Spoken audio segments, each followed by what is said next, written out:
Hello, today's webinar we have is on sexual harassment training in the hospitality industry, and it features Patrick Yearout. Patrick is the Director of Recruiting and Training at Ivar's Restaurants. Welcome, Patrick. Thank you, Tara, and hello to everyone who has joined the webinar. My name is Patrick Yearout, and as Tara said, I am the Director of Recruiting and Training for Ivar's Restaurants, which is up here in Seattle. I'm very happy that all of you have taken a little time this morning, or maybe this afternoon, depending on where you are, to join this discussion on harassment in hospitality. I'm also thrilled to be presenting in this format, as I was the president of the chart board when we created and launched this webinar series 3 years ago.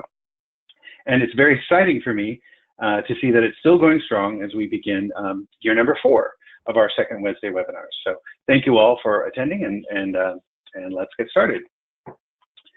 Now, the topic of workplace harassment, and more specifically workplace sexual harassment, was definitely one of the top news stories of late 2017 and early 2018. And in fact, Time magazine named the silence breakers, those people who spoke up about being harassed, as its person of the year for 2017. This national conversation about harassment started for many folks with the news of allegations against Hollywood producer Harvey Weinstein in the fall of last year. Mr. Weinstein allegedly did many horrible things to numerous actresses during his long tenure working in the entertainment industry, and his behavior only came to light after several of these actresses bravely came forward to talk about their different experiences. Eventually, their actions spurred the hashtag #MeToo movement, and suddenly it seemed like there was a flood of accusations that followed against many powerful men not only in this country but in other countries as well. So, in the entertainment industry, we saw allegations against people like Kevin Spacey and Louis C.K. There were allegations against newscasters Matt Lauer and Charlie Rose, and in the world of politics, Al Franken and Senator Roy Moore. And certainly, and regrettably, the world of hospitality was not spared from these trends.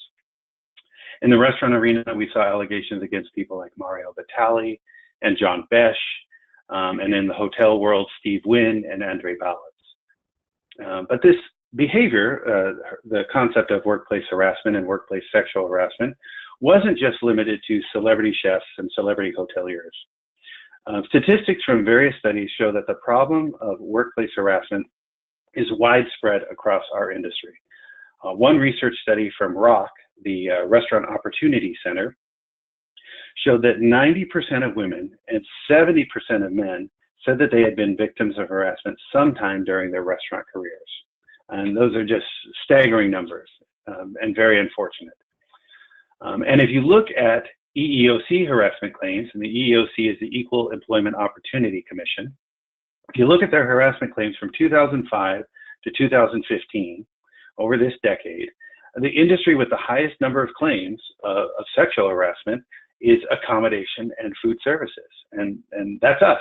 And I know we all strive to be number one on a lot of different lists, but this is definitely not a list on which we, restaurants and hotels, should be coming out on top. I mean, we're hospitality. Our businesses are all about welcoming people and making them feel taken care of. We're supposed to be gracious and warm and inclusive. So how did we end up becoming the industry of harassment? You know, what were the causes? What is it about our industry that allows this to happen? Well, there are multiple theories and multiple reasons why hotels and restaurants have a harassment problem. First, we have a great deal of low-wage workers in our industry, many of whom need their jobs and don't have opportunities to move elsewhere. And unfortunately, some supervisors will prey upon this inability to leave and treat them badly. We also have many immigrants working in our hotels and restaurants who could be either afraid or unwilling to contact anyone if they're harassed, or it's possible that they aren't familiar with U.S. Harassment protection laws. The second reason has to do with the spaces in which we work. Sometimes it can be very cramped, like when you're working in a crowded kitchen on a busy Friday night at a popular restaurant. In these scenarios, there's no personal bubble of space. You're constantly bumping into people and touching people, and it can cause you to lose perspective about what is and what is not appropriate. We also have some very private spaces in our hotels and restaurants. Things like an empty banquet room or a storage room, or sometimes it's the guest rooms in hotels where employees can find themselves alone with coworkers or bosses or guests. And unfortunately, these private places provide the opportunity for harassment to occur. Tipping has also been considered a cause for workplace harassment in hotels and restaurants. In order to earn tips, which can be a huge part of the income for many of our employees, they have to please the guest, or sometimes really just put up with the guest's bad behavior, and therefore are less likely to report harassment when it occurs. Hospitality is also a very male-dominated industry, with most of the owners and executives being men, and there has certainly been a long tradition of the kitchens serving as a boys' club where offensive behavior can be fairly commonplace. Finally, hotels and restaurants tend to be more casual workplaces with less formal rules than, say, an office setting. They are typically staffed by younger people who don't always exhibit the most professional of behavior. And then let's not forget that alcohol is often available in our workplaces, and not many people can say that they've made the best decisions when under its influence. So those are some of the reasons why it's prevalent, but what are the consequences that we have seen with workplace harassment in our industry? Well, first of all, and first and foremost, I guess I should say, there are the victims of harassment. People who have been harassed can end up feeling very ashamed and afraid, even though they have done absolutely nothing wrong. And harassment can damage their self-esteem, it can trigger depression, and it can add a lot of stress to their lives. So again, for doing absolutely nothing wrong. This really by far is the most serious consequence of workplace harassment, that it creates these victims who end up feeling, having all these different feelings because of the behavior that they've experienced. Next, there's the cost that's involved. Harassment investigations can be very lengthy and very expensive for companies, and if a claim turns into a lawsuit, you might end up spending hundreds of thousands of dollars to defend your company. Plus, those individuals who are committing the harassment can be personally liable, meaning they too have to pay reparations to their victims. Then there's the bad publicity that results when incidents become public. It can be extremely damaging to the reputation of not only the location where the harassment occurred, but really to the entire brand when the word gets out. It can cost you a lot of potential guests, both in the short term and in the long term. And it can cost you good employees as well. Not only could you lose the ones that are being harassed, but it could prevent others from wanting to work with you in the future. So, in order to avoid these consequences and prevent harassment from occurring in your organization, where do you begin? What can you do to diminish this level of harassment? Well, first of all, if you don't already have one, you should create a policy for your organization that recognizes the importance of protecting everyone against harassment. This statement should contain very clear and very precise wording that harassment will not be tolerated from anyone at your business. And it should also list the corrective actions and disciplinary measures that will be taken if harassment occurs. The policy should contain the methods for reporting harassment if somebody is either a victim of it or witnesses it. It should discuss that individuals will be protected from retaliation if they are victims or witnesses of harassment and report it to the company. And it should definitely be reviewed by your legal team. Actually, you should work with your legal team to create this document. And once finalized, once it's all been put together, it needs to be provided to all of your employees. Ideally, it will be reviewed not only by your current staff, but as your new staff during orientation, and they'll read it and sign an acknowledgement and discuss it with their managers. Plus, if possible, you can give them another copy in their employee handbook and post it in the employee areas of your business. Basically, the more times they see it, the better. And I will add that if you have a harassment policy, but it's been a few years since you've read through it, then it's probably time to dust it off and take a fresh look to make sure it's up to date. Sometimes there are new laws that are passed about it, especially in different states. And if you move from one state to another, say your operations right now are all in Oklahoma, but you decide to open some new hotels or restaurants in Montana, you want to make sure that the policy that you have meets the laws of any new areas that you move into. So In addition to having a harassment prevention policy, you should also be spending time training your employees about harassment prevention. This training should be both when they get hired and regularly reviewed during their employment. It's kind of like food safety. You don't just teach the staff on their first day about food safety and then think, poof, all of my food safety problems will be taken care of. It just doesn't work that way, and it's something that needs to be done more than once. Training can take different forms. It can be done in person, either with a small group or in a larger classroom setting. But regardless of the size, if you do have in-person training, I will say on harassment prevention, you should figure out a way to get the manager of the staff being trained involved in that training. Don't just have it be someone from HR that they won't see again for 2 years. Get the manager to participate and therefore demonstrate his or her commitment to preventing harassment. You can also train employees online, which has the advantage of ensuring that everyone gets a consistent message, and it has the convenience factor of being available 24/7. Or, of course, you can offer a combination of in-person and online, which is called blended learning. But no matter how you do it, the most important thing to remember when it comes to harassment prevention training is that your target audience is everyone.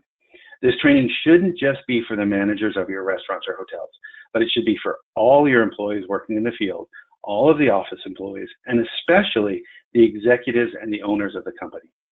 Now, you can have different content, different levels of training for the different groups.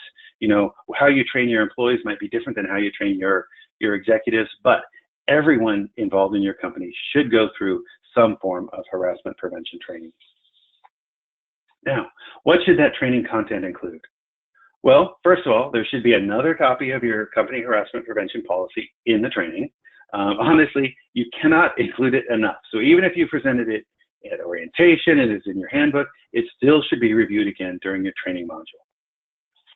Second, the course should describe different types of harassment, such as quid pro quo and hostile environments. And it should describe the consequences to those who engage in it. You should provide different examples that will illustrate exactly what is inappropriate workplace behavior. You cannot include everything that might constitute harassment, obviously, but you should provide enough examples so that your employees will have a very clear picture of what it looks like. Also, you should try to make the training as relevant as possible to your workplace and to your staff. So when you're writing a course, include the jargon or the lingo of your restaurants and try to include situations that will feel authentic to the participants. If you're buying a course from an outside vendor, if you don't have the time or ability to create your own content and you need to go to an outside vendor to purchase it, you want to make sure that you find one that is current and has hospitality-specific scenarios in it.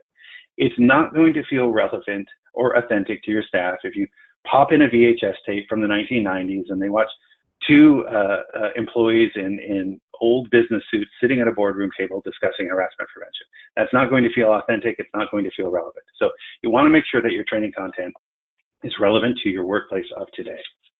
So in addition to talking about harassment, your training should include a section about promoting respect within your organization.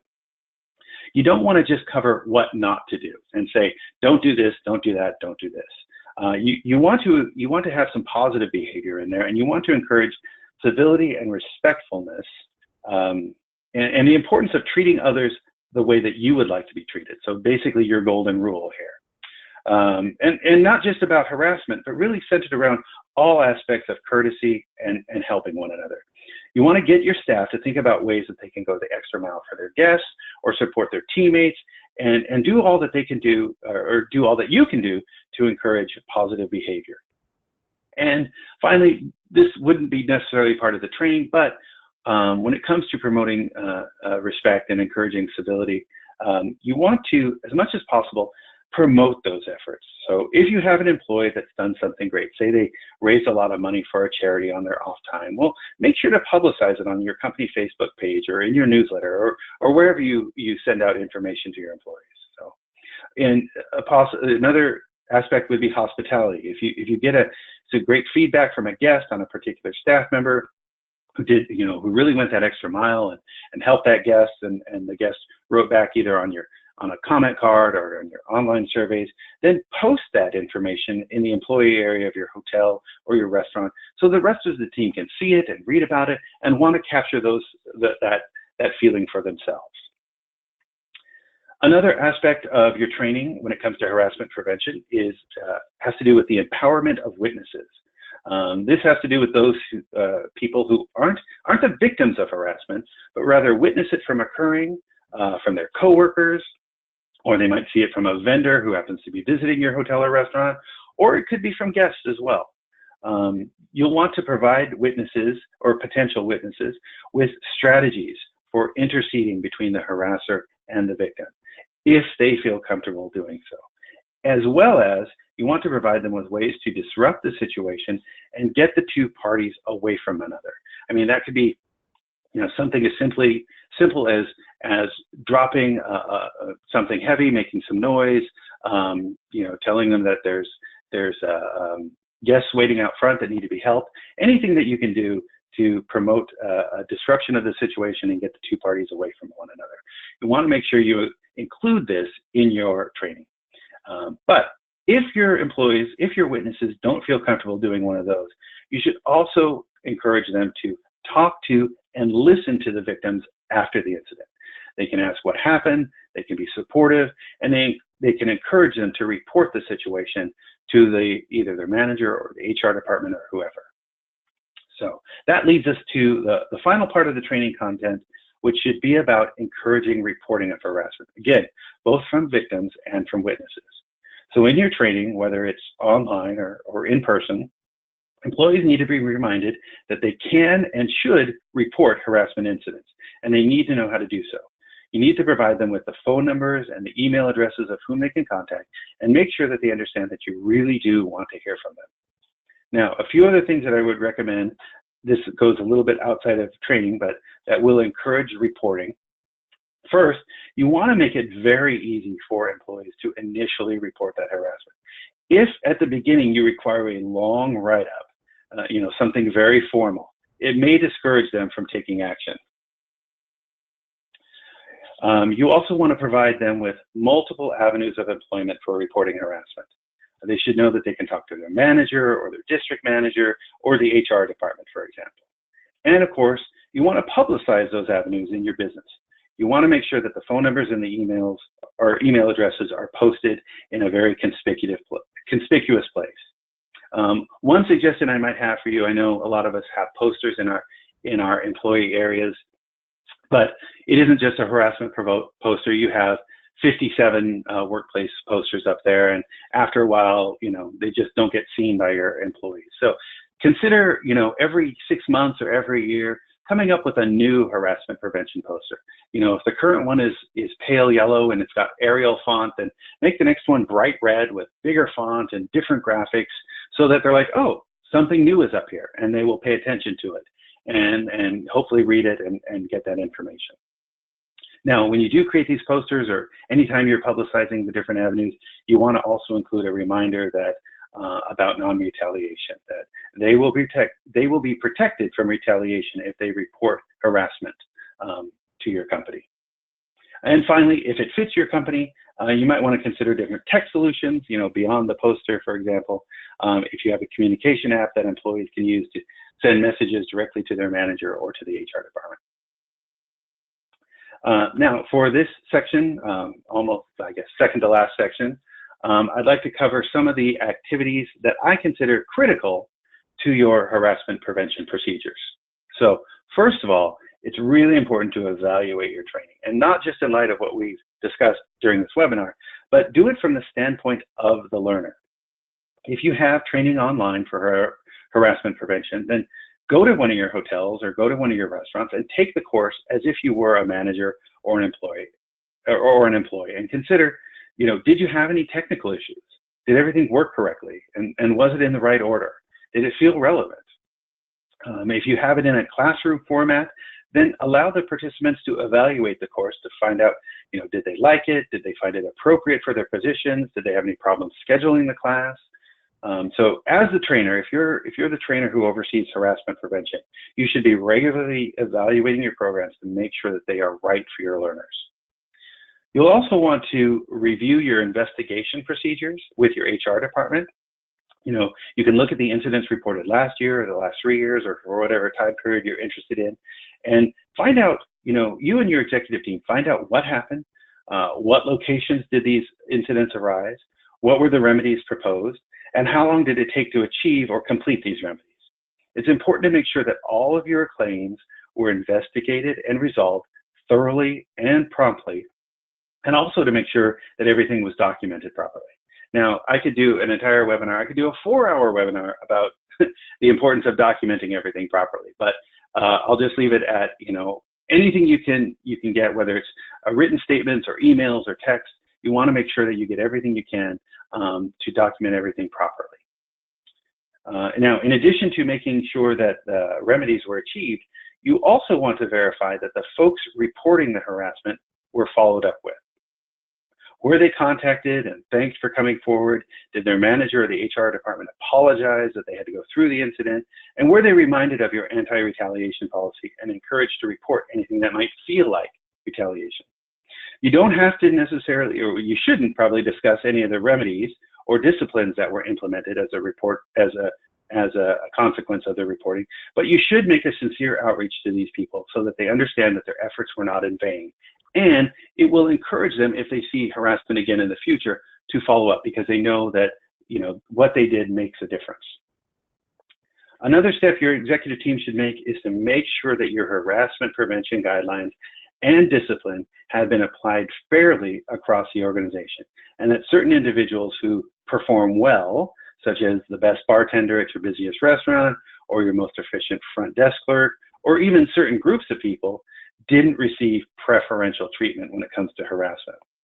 Now, granted, not every situation will be the same, but the remedies for harassment need to be applied consistently, or it might leave you open for a possible discrimination case. Now, you'll want to have policies in place for dealing with non-employees who commit harassment within your business, such as vendors or guests. The reporting procedure should be the same as if an employee committed the harassment, but obviously you cannot discipline a vendor or a guest in the same manner. So managers need to be informed on how to handle these situations, and that can also be a part of your training program as well. And the reverse of this should be true. Make sure that you have procedures in place for if a guest reports harassment or if a vendor reports harassment. Say a guest was, at a dining table and overheard, or an employee said something to them that they considered harassment and reported it to the manager. What would you do in that scenario? You want to make sure you have policies in place and that your managers are aware how to handle those situations. Now, some of you, I'm sure, most of you have probably heard the expression, what gets talked about gets done. Well, that definitely applies here. Talking about harassment prevention can be a huge deterrent to it occurring, and it's probably one of the most important efforts your team can undertake to keep the issue at the forefront on an ongoing basis. Managers should bring it up in pre-shift meetings. District managers should discuss it with staff members when they're visiting their hotels and restaurants, and any HR or training people should talk about it when they're in the field. The more you talk about it, the more it's going to keep it top of mind. And you may also want to reconsider your alcohol policy if you have one. If you're allowing after-shift drinks, for example, and it's leading to managers and employees making bad decisions or creating an after-shift party vibe among the crew, for example, it might be time to change that policy and before it creates a regrettable situation. Finally, you should also review your hiring and promoting statistics to determine the percentage of women as unit managers, district managers, directors, and vice presidents. How do their percentages compare to men? And if it's much lower, why do you think that is? What has caused that gap at your company? And what can you do to ensure that women are getting the same opportunities as men? So the last thing I'd like to go over before we get to the questions are some resources if you would like to learn more about harassment prevention. First, if you're already not a member, please consider joining CHART. As Tara said, it's the Council of Hotel and Restaurant Trainers, and it's the organization that is sponsoring this webinar today. We have over 500 hospitality trainers from across the country, and it's a great place to go to get answers to many, if not all, of your questions about training and development. As Tara said, we have 2 conferences per year. The next one will be in Boca this summer. And one of the great things about our conferences is that we have a resource gallery, which is full of great vendors that provide training, and they're all recommended by other CHART members. So you know they are going to be good ones. And it's a great place to meet them and learn about their products. We also have other avenues such as the Ask My Peers section of the website, where members can pose questions to other members. And again, as Tara said, we have a series of regional training forums across the country that are free to both members and non-members. So if you'd like to learn more about CHART, you can go to the website, which is chart.org, for details on how to join or find out more about our upcoming conference. Another resource for you would be hospitality associations, either state or local ones, if you're a member, or national organizations such as the National Restaurant Association and the American Hospitality and Lodging Association, all of which offer various training programs that might work for you. You can check with your state or local government for resources on hospitality prevention, or the EEOC, which I mentioned before is the Equal Opportunity Employment Commission. The EEOC has some great resources on this topic. I would definitely suggest you go to their website. They're also great for, if you don't have a harassment prevention policy, it is a great place to start to get information on how to do that. You'll definitely want to run everything by your legal team, of course, and have them involved from the very beginning, whether it's developing the hospitality or the harassment prevention statement, or creating your training. You want to have them involved. I am not a lawyer. I do not pretend to be a lawyer. So definitely get with your legal team to make sure that they are involved, and ask them any questions that you might have. And finally, if you don't have an HR department, you might want to consider using an external HR consulting firm to either help set up or review your programs and policies. There's one up here in the Northwest called Archbright, for example, and then there's plenty of others across the country. So that is the end of my official talking. Tara, are there any questions from the folks out there? Yes, just as a reminder, there's the, you can send in a question to the little question mark or the box that says questions or chat. The first question I got was Patrick just asking for specific recommendations on any online provider of harassment prevention training. Specific recommendations? Yeah, do you have any specific recommendations of companies that offer that? Yes. Well, yes. So we use at Ivers, we use a company called DiscoverLink. They are based out of Chicago, and they provide training solutions, online training solutions. We do our harassment prevention training online, so they provide harassment or all different kinds of training solutions for the hospitality industry. We've used them now for about 3 years for our harassment training, and it's worked out really great for us. And in addition, they are also not just a long-term friend of CHART, but they're a silver sponsor of CHART too, and they will be in our resource gallery this summer. So I would say, in addition to recommending DiscoverLink, I would also go back to what I was saying just a few minutes ago about coming to the CHART conference. This resource gallery that I talked about, it's one afternoon, it's about 3 hours, and it's an awesome opportunity for anybody involved in the hospitality world, especially hospitality trainers, to meet some of the best vendors out there. You can talk to them face to face, you can see their product, and get lots of information about different harassment training prevention programs. I know one of them we've had in the past is called employertraining.com, and I believe they will also have a booth at our conference coming up this summer in Boca. So there's a lot of great restaurants, or a lot of great providers out there, and certainly DiscoverLink is one, but you can find a lot of more of them at our resource gallery at the conferences. Okay. Second question was, besides just putting up a poster, do you have any other suggestions for promoting our harassment reporting procedures?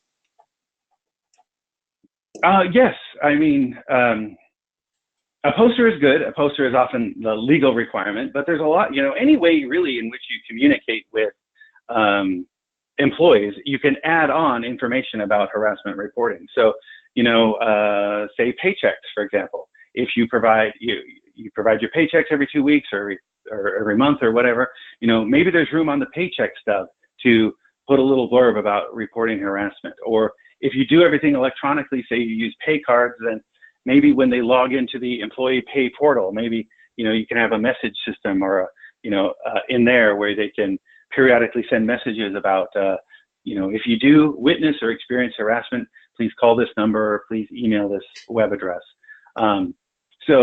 Or another opportunity might be on your clocking in and clocking out.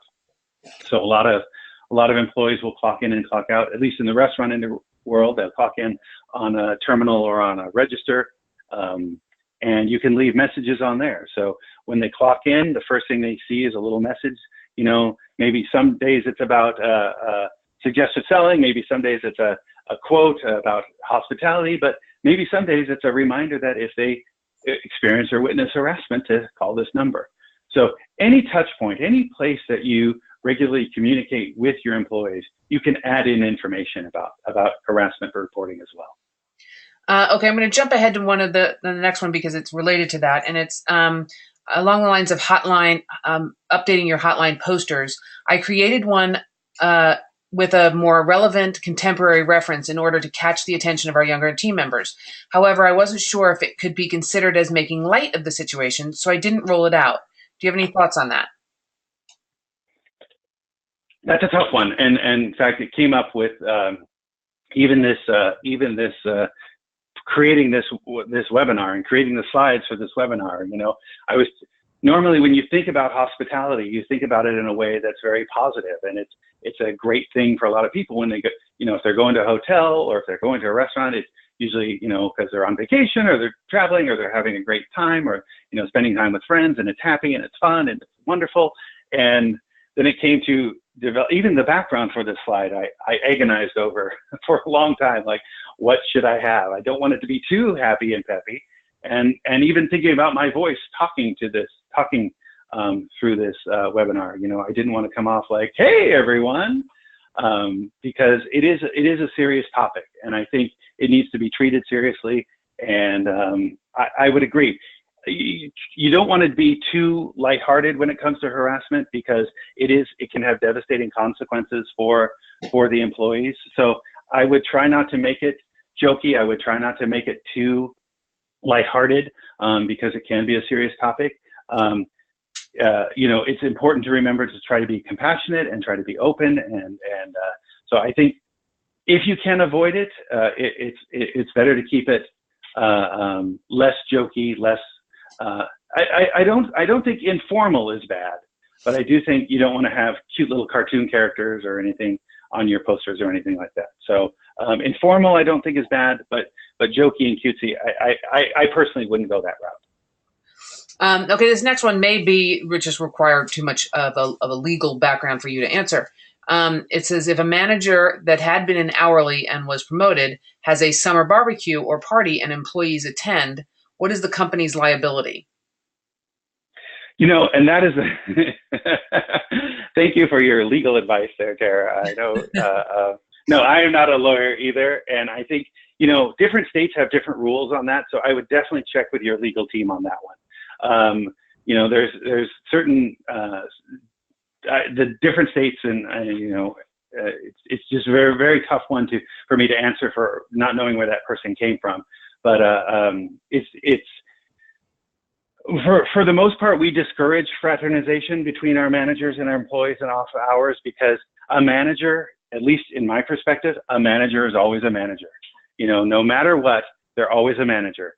And if they're inviting employees to a party, an employee might feel compelled to come, even though they don't necessarily want to come. And if they're trying to advance their career and they want to climb that ladder, they might feel like, oh, I need to go, but I don't really want to go. So I personally, that's not something that I would want to encourage, but I would say definitely check with your legal team about that. Okay, next one is, you had mentioned that it may be beneficial to have management participate in the training of each team member. If the training is occurring online, do you have any suggestions on how to integrate this additional touch point? Well, yes. I mean, if you're creating your own content, if you're creating a video or whatever, you can obviously include your managers in the filming of that video and have them be participatory, have them talk about scenarios or whatever. It'll depend. If you're doing it online, I would say check with your provider, whoever it is. So like our provider, for example, is DiscoverLink. And we customized our training with them when we launched it for our managers a few years ago. And so I would say check with them for ideas. Check with the provider. Check with the folks who are hosting your training, because I'm sure that question has come up before for them, and they can come up with ways. Maybe you include pictures of your managers. Maybe you include statements from your managers. Maybe you include, again, a video from your company president or, you know, different managers in your organization. So yeah, any way that you could work it in, but I would definitely talk to the folks who are providing your online content, see how much it would cost, or see if they have ideas for customizing your content. Okay, and the last question I have at this point is, can you give an example of a communication app that employees could use to get in touch with HR? Yeah, well, we use one at Ivers. It's called Alert Media.